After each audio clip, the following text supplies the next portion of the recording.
So something way less intense than the summer Hikaru died is Kaiju number 8. They're maintaining the theme of self-loathing. Am I not good enough? Oh, these I are need to child get soldiers, stronger. Greg. Everyone does this. It doesn't matter. Kafka did it. Mina does it. Everyone does it. Everyone. That's the theme of this show. Someone else is stronger than me, so I got to get stronger. And why am I not strong? Oh, maybe because I'm shit. Oh, wait, maybe I'm not shit because of the power of friendship. That's Kaiju number 8. Okay, I kind of agree. Yeah, it's very baseline, but also this is a shonen. It's not supposed to be the summer Hikaru died. You know what I mean? And that's why I feel the way I do about it, is because you're right. It is basic. It's a shonen. It's your run-of-the-mill shonen anime. Like, whatever you plaster the front end of the show with, the back end is the same. Like, here, it's like, okay, we're kaiju shooting, wear kaiju suits. That's our thing. Gachi Akuta, same thing. Literally same story, but now it's like, oh, vital instrument instead of suits. Here's and it's the like, most all right, important cool. thing, Greg. You, as a person, are getting older. You're getting new information. You're growing. You're learning. This show is not for you. This show is for 16-year-olds to be like, oh, wow, okay, this is wild. That's why it gets me, because season 1 felt like it was for me. But now season 2 feels like such a departure from what season 1 felt like. And I think that's why, in your eyes, I'm being so hard on it. If there was no season 1, I would probably be less harsh on it. But I just feel like the feeling they conveyed in season 1 is different than the feelings that they are conveying in season 2. So much so that they feel like different shows. I agree, actually. But I also don't hate that this is more shown than it was last season. Because I don't need every show to be the summer Hikaru died. Or I don't need every show to be like my dress-up darling for you. I want to clarify, I don't hate this show. I fuck with... I'm joking whenever I say that. I don't think it's good, but it's above a average. Serviceable show. It's skirting on average. Yes, and that's the thing with these shows is like, at the end of the day, the shonen churn is real. This is My Hero. This is Naruto. This is Jujutsu Kaisen to a certain extent. All these shows, they're not going to deal with the day-to-day human normalcy because it's catering to power fantasies and stuff like that. Haru's dealing with a lot of real grounded emotion in what is happening in day-to-day life. Those are the more shows you like anyway. I would argue that Dan to Dan is shonen-esque, but how they're telling the story makes it more compelling. Dan to Dan is the metric at which we all aspire to be. Okay, whereas Kaiju is obviously, like I said, it is that churn. It's a good show. I don't hate it. I enjoy Kaiju. For what it is, I'm feeling like this season's a 7. I'm not turning it off and going, oh, that was so boring. I already know what's going to happen. Yeah, that's like, there's no surprise. It's like shonen except Dan to Dan. Dan to Dan is the fucking metric. Yeah, dude. And it sucks. It sucks. It sucks I don't that know, you have to watch Dan to Dan and Kaiju's in the same season.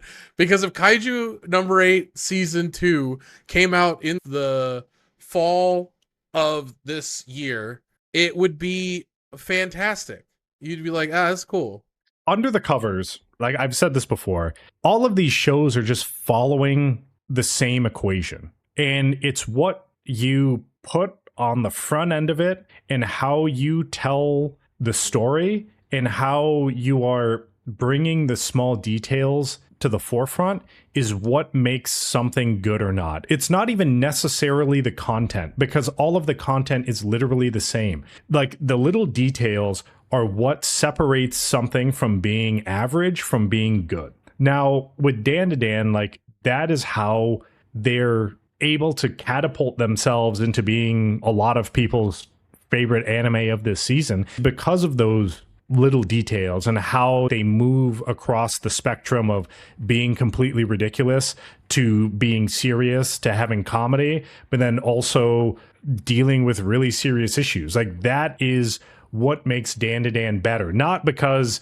Momo and Okarun like are clacking teeth, not because Gigi's ripped as fuck. It's the other details of the show that make it good. Now with Kaiju, I feel like the details aren't there. Dan and Kaiju to me are the same show. It's just Dan is doing it better because they're paying more attention to the whole cohesion of the story and the importance of the details, while Kaiju number 8 is on story autopilot. I could agree. But with that being said, here we go. Kaiju number 8, episode 7. It starts with a flashback to Iharu at neutralization school. The Reno and Iharu dynamic is quite possibly my favorite. I don't have any problem with the dynamic. I think how hard they were pushing the self-deprecation, self-loathing aspect of literally all the characters leaves a bad taste in my mouth.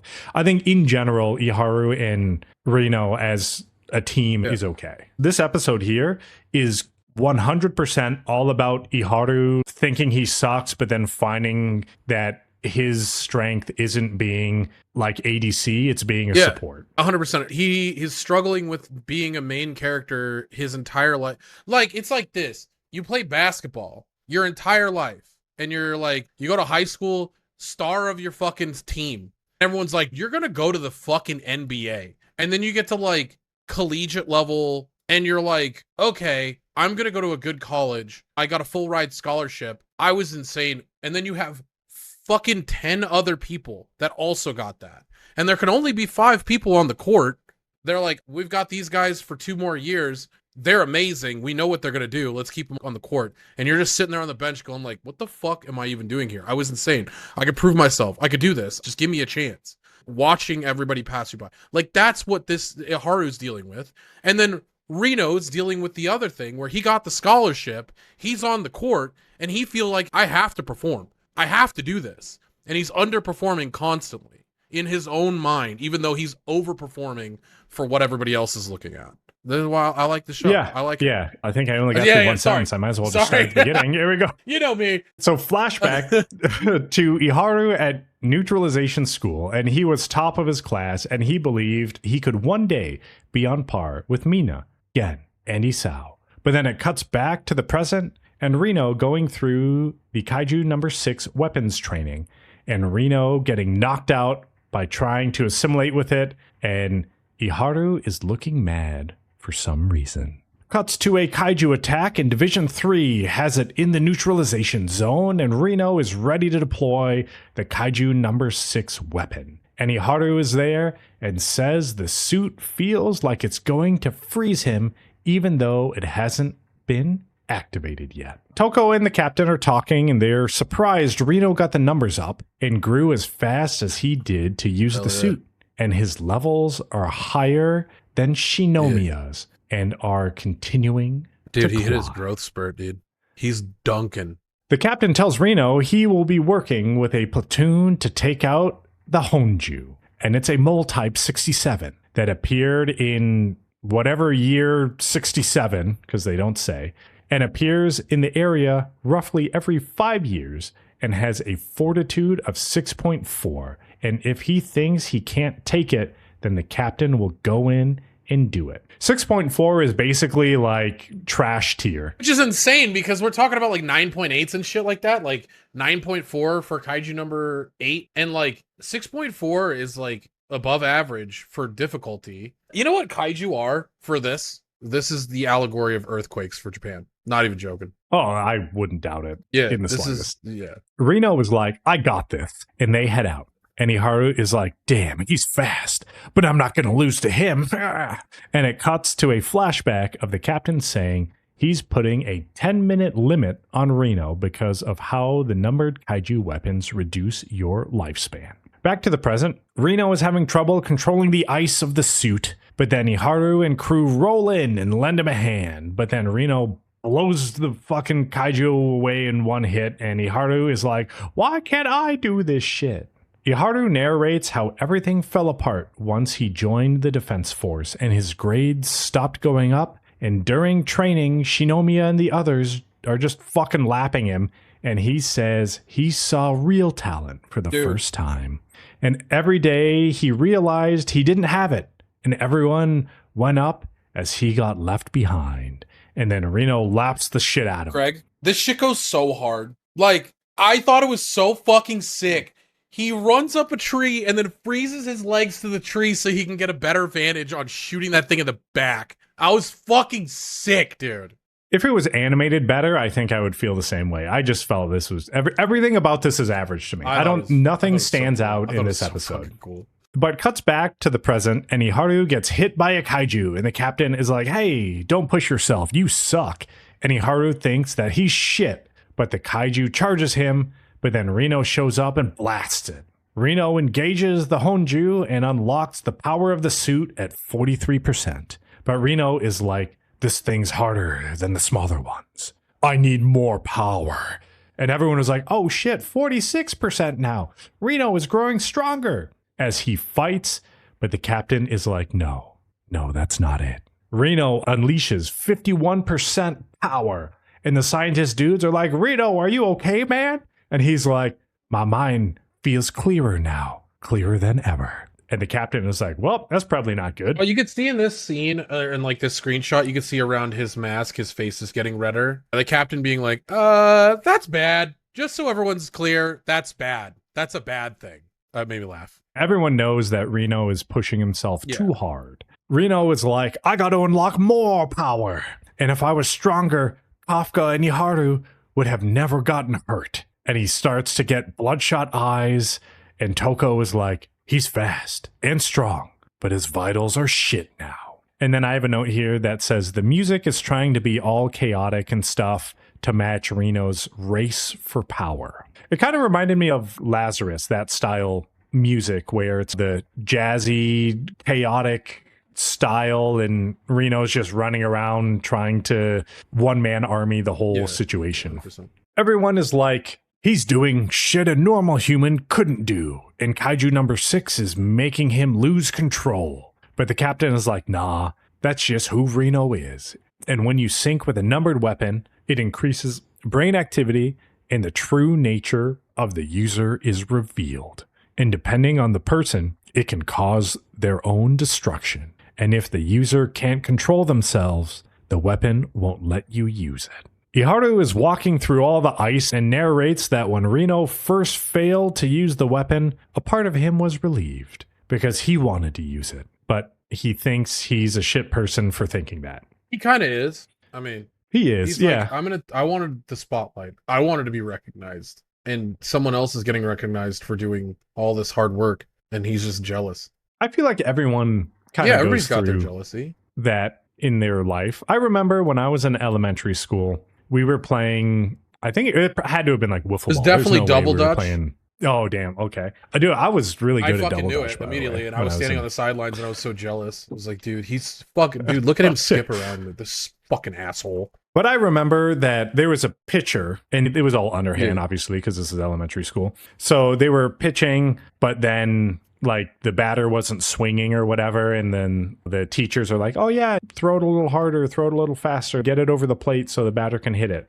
And then elementary school me was like, "Let me do it." And I walked out there and I got the ball. I walked up to the pitcher's mound and I threw it, and it was shit. and then you failed, and you were like, "Wow!" in front of everybody. Literally embarrassed myself. I thought I could do it better than this other person that was trying to do it, and then I did it and just literally embarrassed myself. And I walked off, and I was like, "Damn!" To this day, they're like, "That little bitch! I fucking showed him." I know. I think about it. There's a handful of things in my life that I've done that you will never forget. I have a lot of those, actually, like things that I've done in life that I look back on and I'm like, wow, that was fucking shit. That was shit. That was shitty to the pitcher. That was shitty to everyone else playing the game. It was literally like a shitty thing I did, and I will never forget it. Do I regret it? I'm going to say no, because it makes me who I am today. But I understand it. Like, I was a piece of shit. So back in the day when I was doing fighting games, we used to do money matches at Evo, because that's, if you weren't going to win the tournament generally, like, which was nearly impossible, the only way for you to recoup the cost is to do money matches against other people usually. And so there was like usually stations where like people would sit down and be playing, and it was like $5 a match or something like that. There was a kid for years, I'm talking like 11, 12 years old. This kid was decent at fighting games, but his parents would like fly him around the country and go with him to these tournaments, supervise him, and like just support him while he's trying to play in these tournaments. They never like engaged, but he would always try and do money matches. And so for years, he would come up and I would see him. I would beat the brakes off this kid, like ruin his fucking day.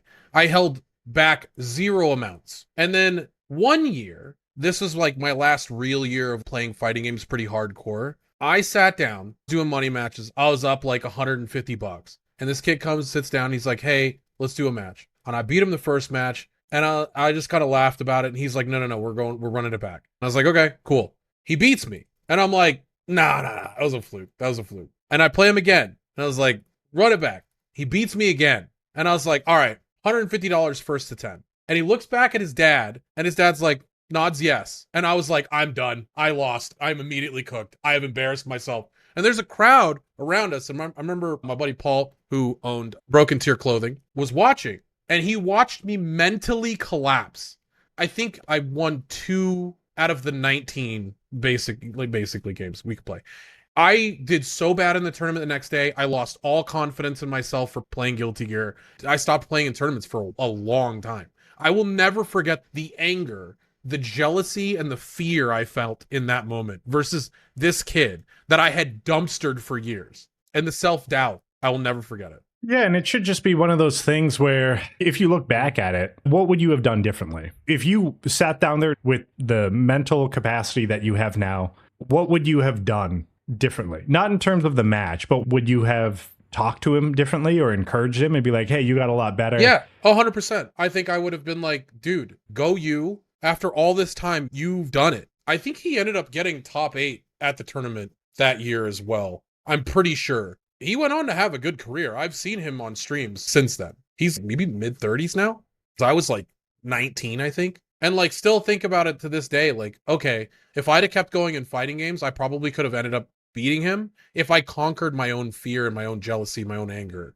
I went on to play top level Warcraft arenas, shit like that. But there was always the worry of never being good enough. And I still combat that to this day. That was such a big learning experience for me, and how to, one, suppress, like when you're in clutch moments, how to suppress fear and how to enter the flow state or whatever it is. Like there's so much I learned from that. Yeah, I think a lot of people deal with that. I mean, like me also, it's the same thing. And I think a lot of it is just focusing on playing versus focusing on what you look like to other people while 100%. you're playing. Because probably you were just like, I can't believe I'm getting fucked up by this kid right now. Everyone must think I'm fucking trash. Yeah, no, 100%. And that was like my fear is like, did I reach my mountaintop? Was that it? Was that it for me? Am I trash? Will I never be able to do this again? I know now that I didn't look at all of the things. That kid practiced for years to beat me. And I was good then. I was like, okay,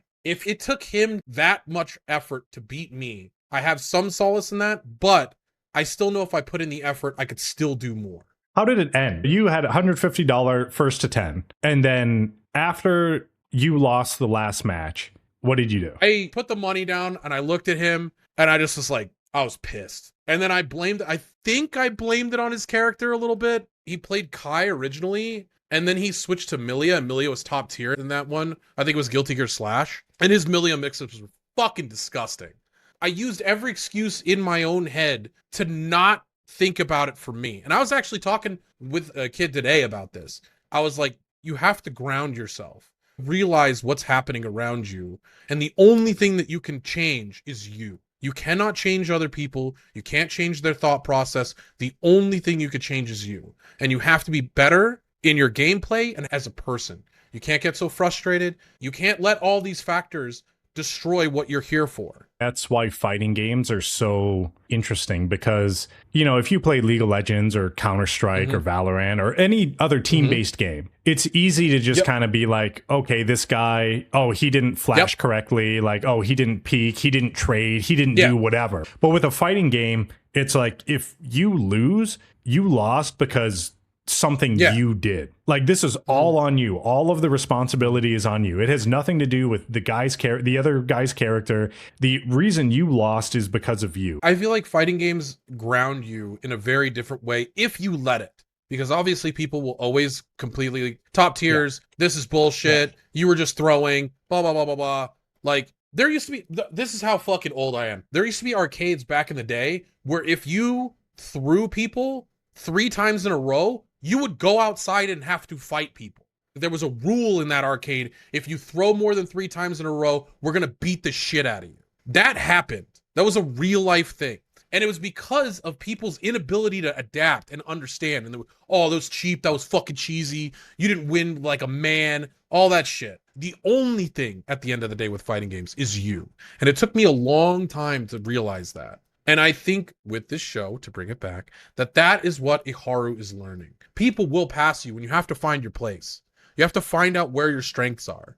That's why I play grappling characters, because my brain can't comprehend side-switching monster combos that Cammy and other characters can do, because I'm old and slow. Now it's just like, I just have to set up for the throw, and as long as I can get some throws off, then I'm good to go. That's why I play decently high skill cap characters. I'm very much like, I'm going to outplay you, and I'm going to outsmart you, and I'm going to make you feel bad about it, because my execution is going to be nasty. Mine's going to be like, well, I just have to guess the mix-up. Is he going to be in the front, or is he going to be in the back? If I guess right, then I get to throw you. And then Greg's I'm like, cool, I'm a Garen main, okay? I'm just going to do the same thing every time. And if you fucking lose, it's on you. I've never played Garen in my life, fucking right. I've played League of Legends for over a decade, and I have never played that's Garen. A lie. It's 100% a lie. I want to go look up your fucking league stats.